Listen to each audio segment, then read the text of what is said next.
दो पर्यावरणविद इस वक्त हमारे साथ हैं स्टूडियो में, विजयपाल बघेल जी और इसके अलावा रामनाथ गुटगुटिया जी हमारे साथ न्यूज़ रूम से हमारे सहयोगी आलोक झा भी हैं। विजयपाल जी, आपने ब्रेक पर जाने से पहले बताया कि 10 करोड़ लोगों को कमर कसने की ज़रूरत है और उसके बाद सरकार अपने आप सक्रिय हो जाएगी, इसमें कोई दो राय नहीं है। लेकिन ये 10 करोड़ लोग कैसे कमर कसें, इसके लिए आप क्या कर रहे हैं? इसके लिए ना हमने जितनी भी नदियां हैं, यमुना ही नहीं सारी नदियों से 2 किलोमीटर दूर तक हमने पॉलीथीन का उपयोग बिल्कुल बंद करने का, डंप नहीं करना है, फेंकना नहीं, झोला, एक झोला आंदोलन हमारे पास हम दिखाना चाहेंगे जी। ये जो झोला है ये पूरे देश में हर जगह, हर नदी के किनारे हम इसको फ्री ऑफ कॉस्ट लोगों को दे रहे हैं। इस झोले के माध्यम से हम संदेश दे रहे हैं कि आप है ना ये पॉलीथीन का उपयोग नहीं करेंगे जी, क्योंकि पॉलीथीन सारी नदियों की हत्या करती है जी जी।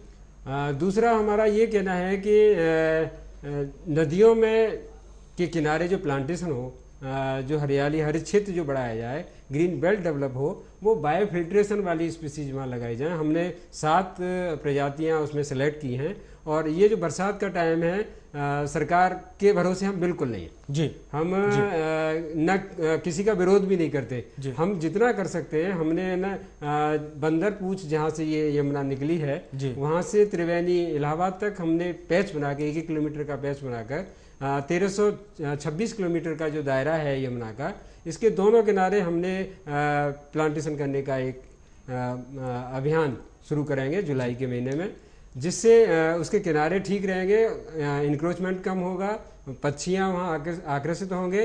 दूसरा, पानी भी ठीक रहेगा, वहाँ की जो सॉइल है वो भी बहुत बहुत बहुत बहुत महत्वपूर्ण आपने बात कही। एक तो झोला आंदोलन के बारे में जो आपने बताया कि पॉलीथीन का प्रयोग तो वैसे भी हमें नहीं करना चाहिए, कम से कम करना चाहिए, और इनकी योजना का एक बहुत महत्वपूर्ण हिस्सा कि किसी भी नदी के 2 किलोमीटर के दायरे में पॉलीथीन को डंप ना किया जाए।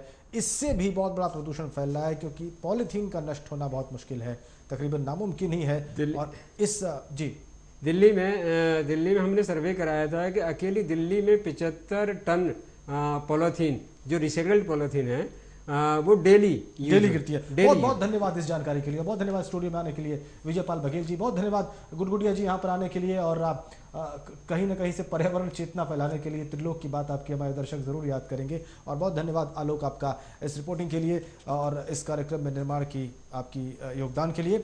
हमारी ये पेशकश कल भी जारी रहेगी। कल भी कुछ सनसनीखेज तत्व, कुछ कल सनसनीखेज इन्फॉर्मेशंस यमुना के प्रदूषण से जुड़ी हुई और कुछ ऐसे उपाय जो कि निहायत ज़रूरी हैं यमुना को बचाने के लिए, हम आपके सामने लेकर ज़रूर आएंगे इसी वक्त।